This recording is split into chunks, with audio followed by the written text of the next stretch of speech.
Coffee Talk. If you enjoy our content, please consider donating and following our socials. Now, here are your hosts, Lord Knight and Oswin. Here's something that we hadn't really talked about. All right. And I don't hear a lot of people talking about. Music and ritual. Okay. Or music as part of ritual. All right. What do you want to know about it? Well, I grew up, music's always been like a very important part of my life. Right? And growing up in the Christian church, the best part for me was always the music. Okay. Because you could feel the stirrings, you could see people getting into it, that it puts people in a certain frame of mind, or it can. Right. And we've been to a lot of rituals. Yes. We've performed our fair share of rituals. Yeah. And almost all of the rituals, there's no music. Yeah. There's no chanting. There's no... Unless it's part of spell work that I see people doing inside of sacred space. I know we normally, sing when we're uncasting circle. Yeah. I mean, yeah, that's about the only thing we do on a regular basis as far as singing together as a group. Right. Yeah. I am trying to find other ways to incorporate that into the sacred space, but it lends a wonderful aspect to ritual with everybody singing together and all that. But there's other things about music inside circles we got to think about. For some reason, I have this vague memory of Lord men telling me about some traditions. You can either sing or you can play music, but you're never allowed to do both. It was considered to be that somehow the music would interrupt the actual sound of the voice. Huh. All right. That somehow they believe that playing an instrument lessens the sound of someone's voice. And if played together, they really create disharmony instead of harmony on a spiritual level. That's interesting. I cannot agree with that, but that's interesting. I've not heard that. But again, this is based because their thought on this is the source of the sound. I understand that. Versus the way it was explained to me, which brought this an interesting thing of, because I've seen where, I know you're talking about music, but if we just talk about just sound alone. Right. There are certain caves in the British Isles and stuff like that, these mounds, where if you sit they're not very big. They're big enough just for you to crawl in there and sit in the center, which is kind of a little bit bigger. But they realized if you're sitting outside of these circles and someone's playing drums, the hallway and the way the chamber's been construction, everything starts to resonate. Oh, absolutely. Which causes you to resonate at that frequency too. Oh, yes. I mean, the if anybody's ever been to a drumming circle. No. Anyone who's been to a parade. Well, that too, yes. All right, you can feel the drums from the marching band before you can even hear them. You can feel it going through your feet, through the ground. Right. Absolutely, yeah. All right. So, yes, this is a very powerful part of craft. So, yeah, not just music, but yes, sound in general. Sound in general. And we are talking about more than just speaking. Right. This is other types of sounds, drums, maracas, shakers, rain sticks. Again, there's a lot of people, and I know you can find them out on YouTube, where they're playing music at a certain frequency. Yes. To help you meditate and do other things. So sound does affect us scientifically. Right. Sound can make you high. Oh, yeah. All right.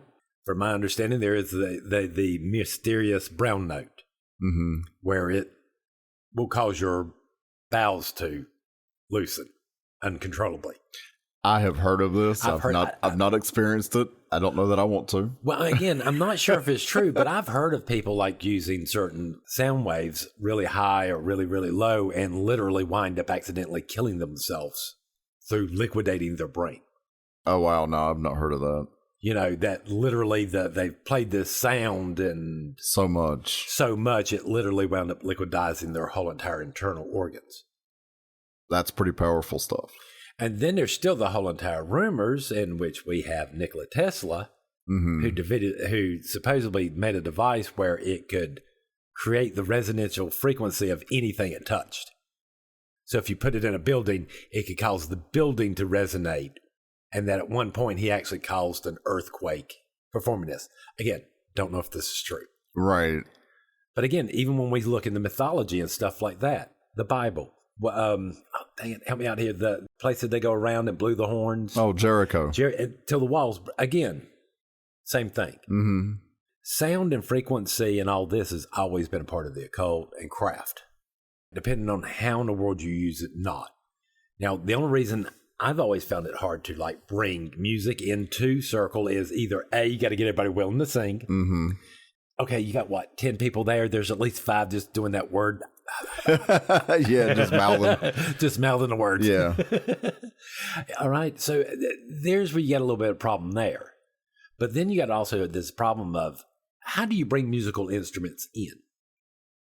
Because again, bringing electronic devices into circle don't always work out well for the electronics.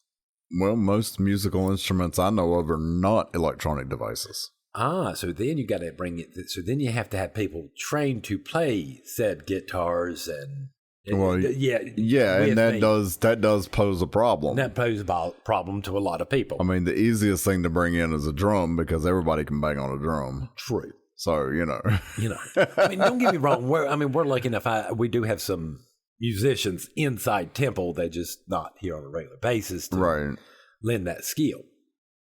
But that's one of the things. This is the one hiccup on all of this I've seen is how do we get this technology, this to where in the world we can get an orchestra and you with me?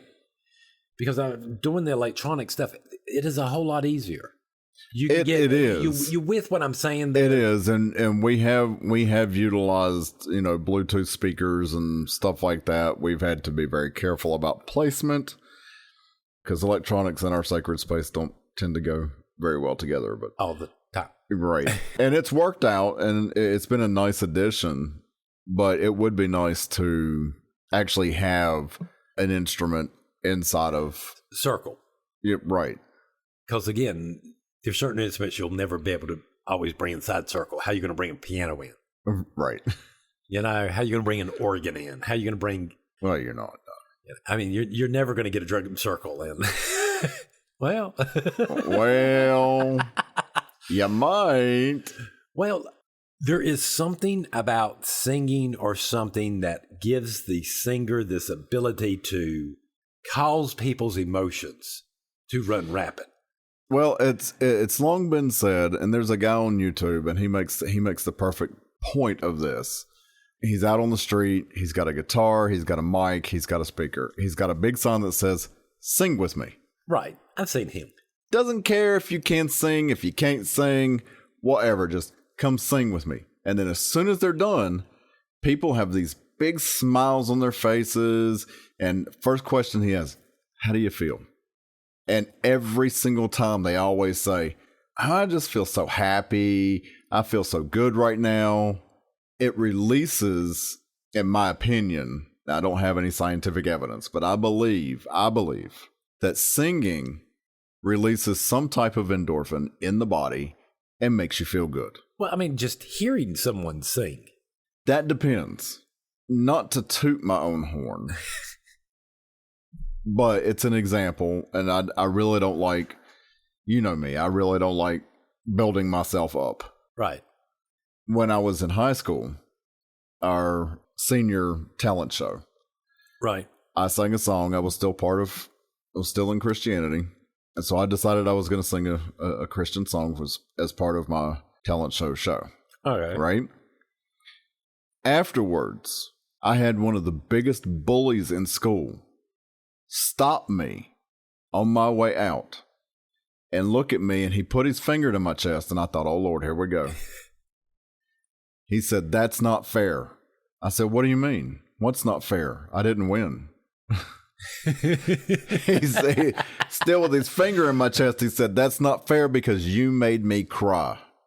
This was a guy not even part of the Christian faith, but something in the way that I sang it, in the way that I presented it, but think about this, touched him in some way. Remember that song that was out not too long ago? It was a remake, and it's a woman talking about she goes to this music show, and she's like, and it's just like the singers read all my letters, and and with each thing just stroking my pain and the whole 9 yards. Yes, this is the power of music. Absolutely. It gives you an access and to allow you to tap into not only your emotions, but other people's emotions. All right. And again, we've discussed this, but emotions are the fuel of spells. Yes. So why would we not use songs to do that? Absolutely. I mean, one of our coven members, she's told us on several occasions that her most effective spells involve a certain song. Of course, I have to be the oddball here, all right? Right. But father's a mechanic raised in a garage, all right? Farm and garage. Okay, there's my life. But every so often somebody would come in and we would have to resurface the brake disc. Okay. Okay? And literally all it is, and it sounds funny, it looks just like a record player. Right. But it's just scraping off of just the top. Exactly, yeah. All right. Just the surface layer. Just the surface of it. But the way this thing's set up, the metal plate would start to resonate. Yes. And make this really weird sound that was actually quite hypnotic for me. So I find it fascinating how it affected me this way, but it did not affect other people the same way it did me. It almost was hypnotic. I almost couldn't stop myself from. Well, and that's the beauty of sound and resonance and all the stuff that we're talking about. It affects people differently. Right. I mean, it's just like any artist who writes a song. They will tell you the beauty of this is that it's going to mean something different to somebody else. Right. So it's the same way with sound and frequencies and resonations and. Well, I mean, and then we have then we still have the stories of spells being sung instead of spoken. Yes. All right, because you have Greek mythology. What's his name? Orpheus, who apparently could just do all sorts of catastrophes or whatever he wanted just by playing the right notes. Yes. All right. So again, I think there's something there. I mean, you don't make a story about something like that if there's not something. Right. No, I completely agree with that. I mean, it had to be based in something. It came from somewhere. Well, I mean, again, if we think about, our development, I mean, think about the cold chills you get just to hear a lone wolf. Right. Howling in the middle of the night. Oh, I know. And it's beautiful too. No, again, while we have no fear of the wolf now, but back in the day, that was, if they're close enough for me to hear them, they're close enough to get me. Right. I need to be aware. Right. I need to put myself on guard. Right. So again, hence the reason when you get the cold chills and stuff like that, and it's kind of spooky, you're like, oh. Right. No, that's your basic instincts. Monkey brain going, yes. No, danger. Ooh, danger, real officer, danger. Monkey brain. Good Lord. That's where we've gone. Okay. This is something that's triggered by a sound. Right. Now, would be an extra good question. Do these sounds still affect people like singing and stuff when you're deaf? Well, I know that deaf people, or at least some of them, can feel vibrations. The majority of the ones I grew up around, they would lay speakers actually on the floor. Right. To cause the floor to resonate so they can sort of hear it. Right. So I'm going to say in that regard, yes. I don't think that they're quote unquote hearing the same way we think of hearing. Well, no, I'm just thinking because they're feeling it. They're feeling it just like we are, like through your skin and stuff, but we get to hear it. I'm wondering if that vibration of that physical vibration does it somehow affect them? You ask what I'm saying, like we would hear, and it could be affecting us to a certain extent. I'm going to say yes. I can just imagine that if I didn't have my hearing and I experienced something like that, I think it would trigger me to go into a different space. I don't know for sure. You know, I mean, we've seen the singers, the deaf singers, where they do the signing and stuff like that. So again, I understand you can memorize those motions, but the flow of it or something, you can tell they're following the rhythm of the song. Right. Even though they can't hear it. Right. And that goes with the vibrations. They're feeling the vibrations to keep the beat, the rhythm. But it makes me wonder if they've developed that sense as to where in the world it is affecting them to about the same extent it does us. I don't know. That's a good question. I know there's no way to tell unless you got someone that... Anybody out there got a deaf friend who can tell us? Who used to hear and now is deaf? I would love to know. I would love to know. Seriously. You know, and then just asking questions there. Right. You know, I mean, because the idea of sound and using it, let's see, we've seen what? Levitation? Through sound. Did you ever see the, where they're running sound through water and it creates the patterns? Yes. Fascinating. Well, and then, and speaking of patterns, there's a guy, I think I saw him on YouTube. He's got this big metal disc, looks like a huge table, and he throws salt on it. Covers the top in just a thin layer of salt. Clears off a small little spot, and then he takes a rubber mallet, and he just strokes, and it creates the vibrations. And depending on how fast or how long or how deep the vibrations are, it creates different patterns on the disc. On the disc. Which is really cool. Well, so it's a lot like the water experiment. Well, I love things like that. Well, I mean, it's just like they do those ones where they put a bowl or something on top of a speaker. Yes. And then you see the water dripping up. Yes. And you can see them in different patterns as well. And you can see so again, these sounds have to physically be affecting us too. Right. All right. It has to be physically affecting the world around us. Okay, maybe not a wall as much as air, but you're with me, you know? You know, like I know it's harder to produce sound underwater, and you got to do it at higher frequencies and get any distance there. I think so.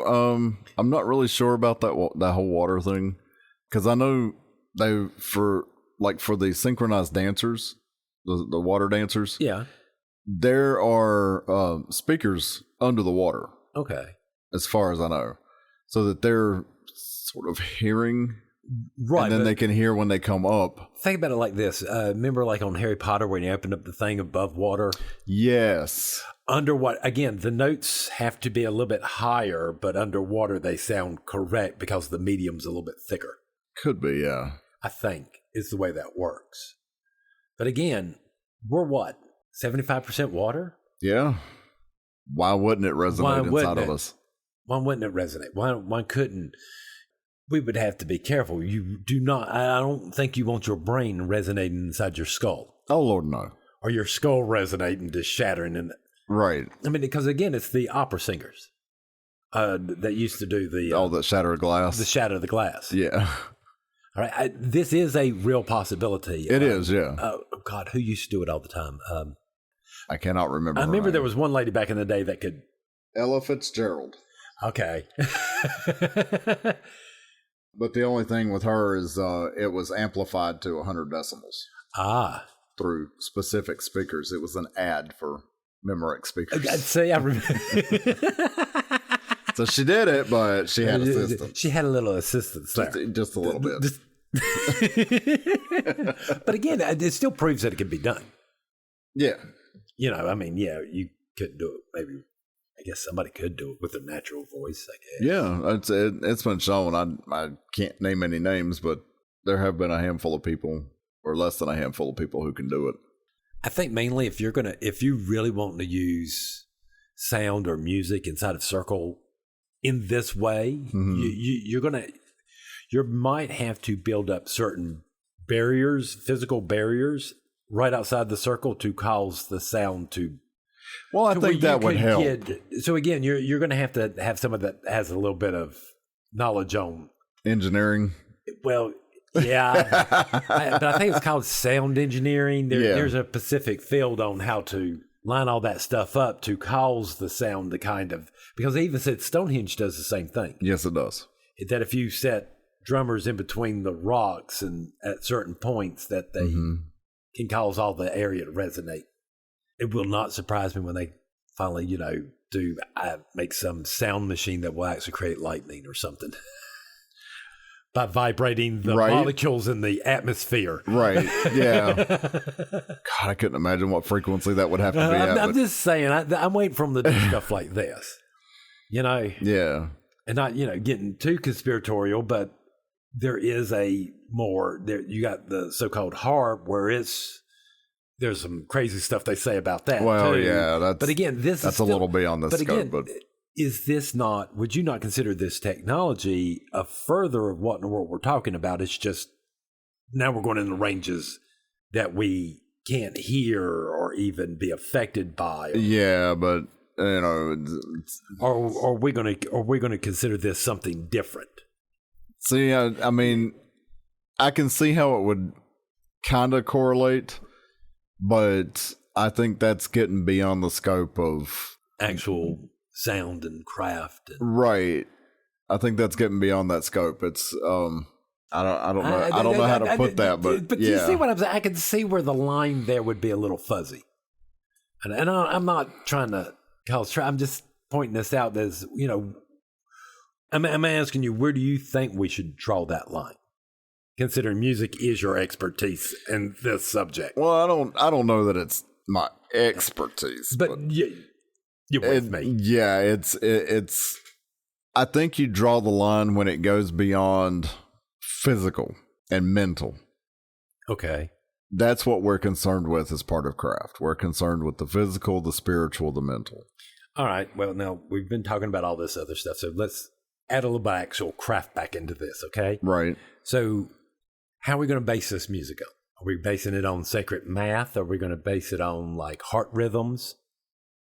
Do you see what I'm saying? When we're introducing music into ritual, right now, what things are we going to sort of use? When you start getting into that, you're going to need somebody who truly has a thorough understanding of music and a thorough understanding of math, sacred math in particular, in order to incorporate something like that. Okay, well, you're not one of the, again, no offense, but no. I know you. You're not one of those people. I'm not a math person. All right, no. You're not a math person. And sacred math is even more of a devil to you, all right? Right. I love hearing the conversations, but I can only take them in small doses here and there. So, all right. Yeah. So again, now my question is for those people who don't have that and can't do that technical part, how other ways could you see us start to bring music more into craft, and what would you base it on? Well, and here's the thing. All right. See what I'm asking? Yeah. Here's the thing. The music does not have to be craft related. No.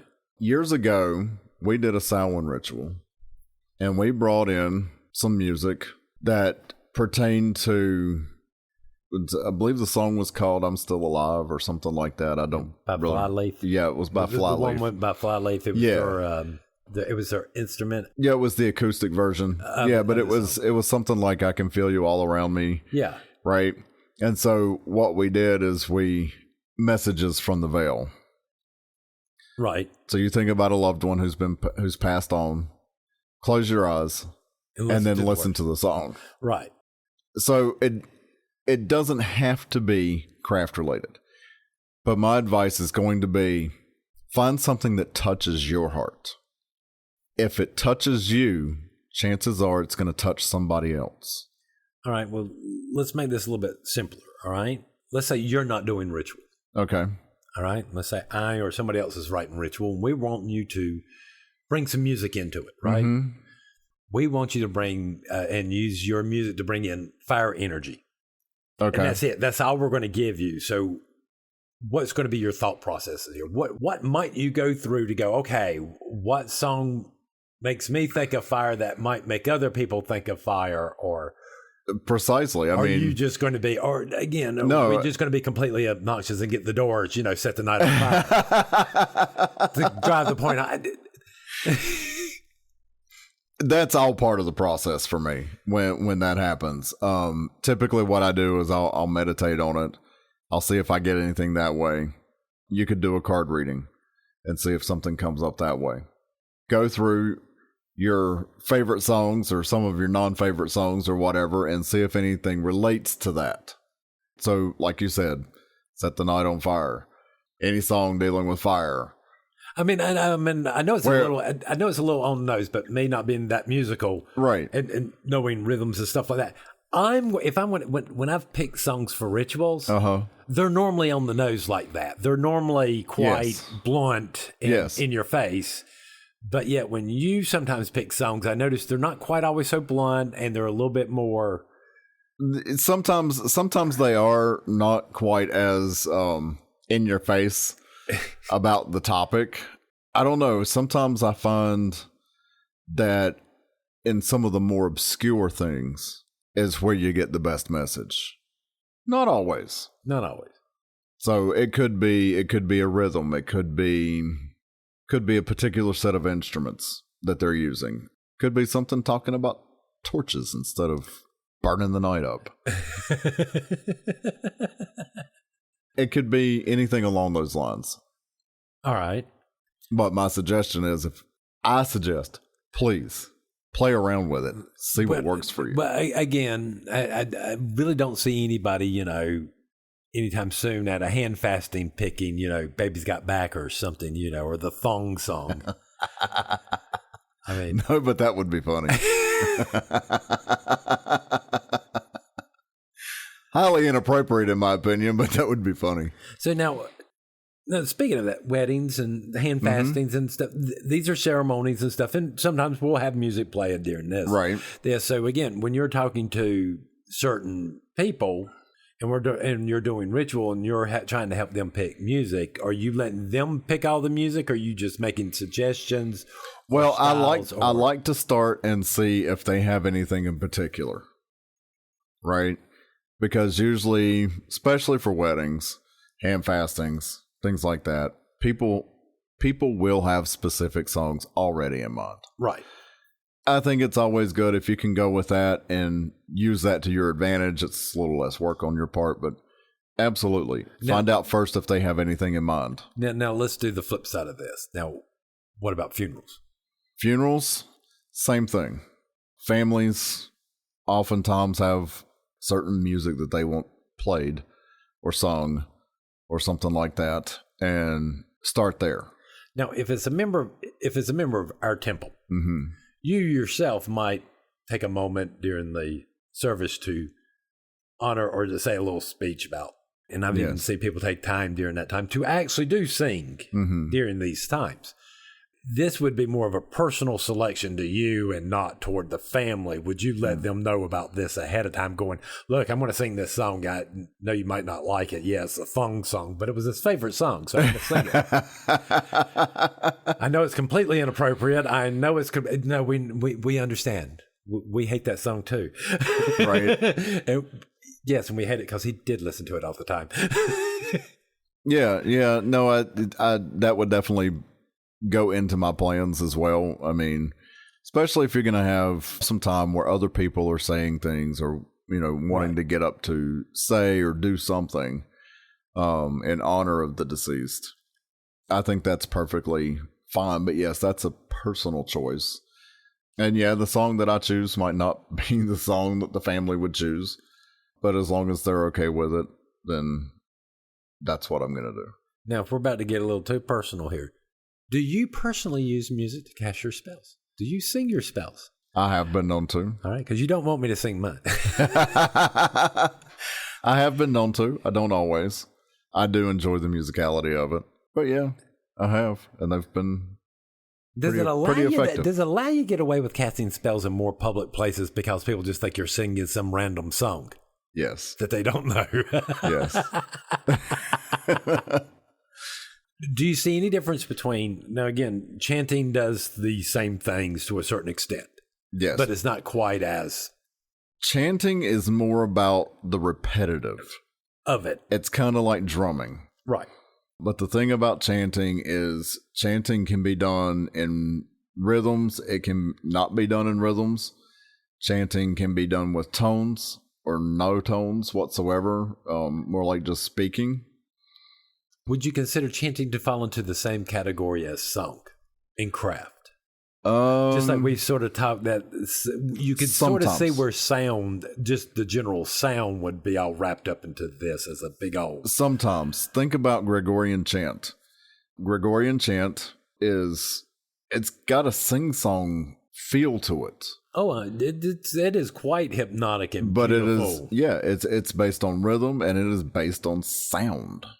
Yeah. So, yes, in some aspects and in some cases, yes, it could be considered the same thing. And that one lonely month that can't sing is cleaning all the toilets. Exactly. Or scrubbing floors while everybody else is sitting there chanting. Is there anything else about music and craft you would like to? I think that about covers it. I mean, for this little episode, take some time, play around with it. Again, not all frequencies work for the same people. Right. And it's not going to touch everybody the same way every time. No. Right. So, depending on how deep you want to dig into it, dig into the frequencies and dig into the sacred geometry. Take it as far as you want. I mean, it's an art. And it's called an art for a reason. Yeah. And as an art, it is ultimately craft related. So do it. Have fun with it. All right. Go out and make some music. Yes. Nobody else wants to hear it. Oh. And we're going for coffee. Thanks for listening. Join us next week for another episode. Pagan Coffee Talk is brought to you by Life Temple and Seminary. Please visit us at lifetempleseminary.org for more information, as well as links to our social media. Facebook, Discord, Twitter, YouTube, and Reddit. We travel down this trodden path, a maze of stone and mire. Just hold my hand as we pass by a sea of blazing pyres. And so it is the end of our days, so walk with me till morning breaks. And so it is the end of our days, so walk with me till morning.